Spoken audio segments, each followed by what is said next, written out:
Module 2, Option 2. I'm Linda Wagner, and this is my herb garden. So finally, I have my greenhouse, and in there I'm going to get started with parsley and peppers and all sorts of amazing things like peas and tomatoes and my catnip. And there's my lemon tree, my Myers lemon, which I make my hot honey and lemon every morning because it's good for the liver.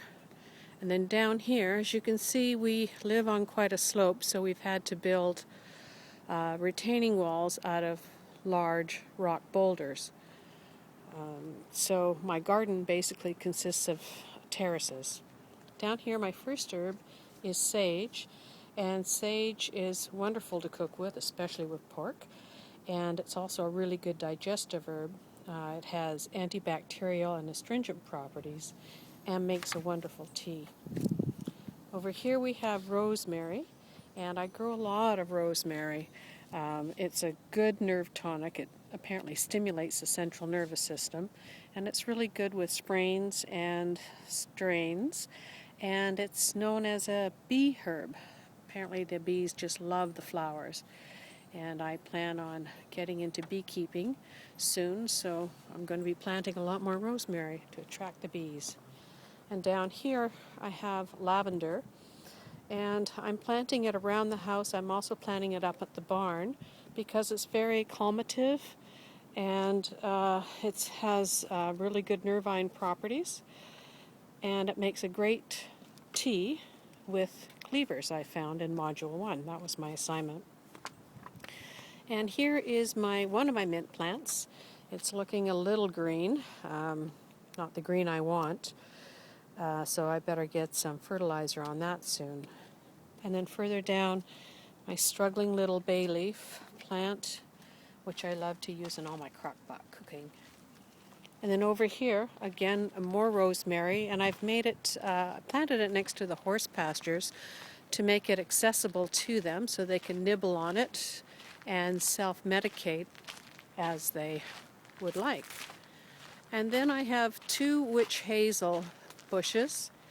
Apparently the Indians, North American Indians, loved this shrub.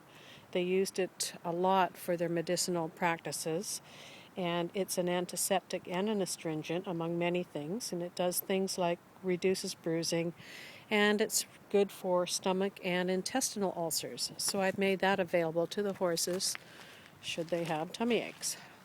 And then over here are some of my ponies just basking in the late afternoon sun. And to give you an idea of the steepness of the property, I want to show you the retaining walls that we've had to build. So my main herb garden is this terrace that wraps around the east side of the house. And it can get pretty muddy in here in the wintertime, so I'm just waiting for it to dry out a bit more before I start to do my weeding.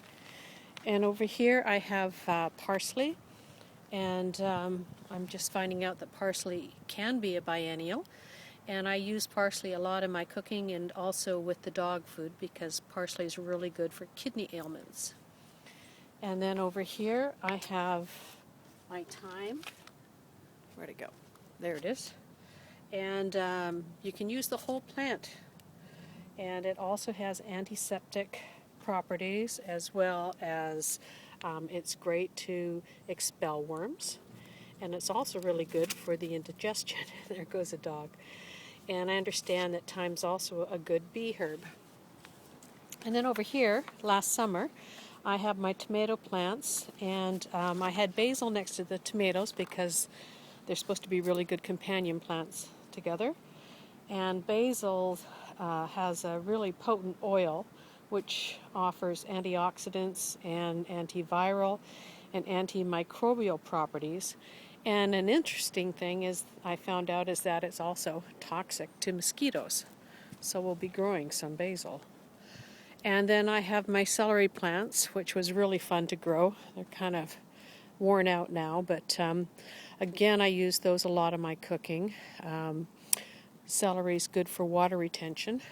to expel water retention. And then around the corner here, I'll just show you how the terrace wraps around and starts to eventually face south. And in the summertime, I get a good 10 hours of sun out here.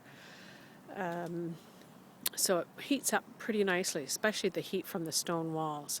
And lastly, this is my new Espalier apple tree, and I have 6 different types of apples on that, so I'm really excited to get that in the ground and get it going.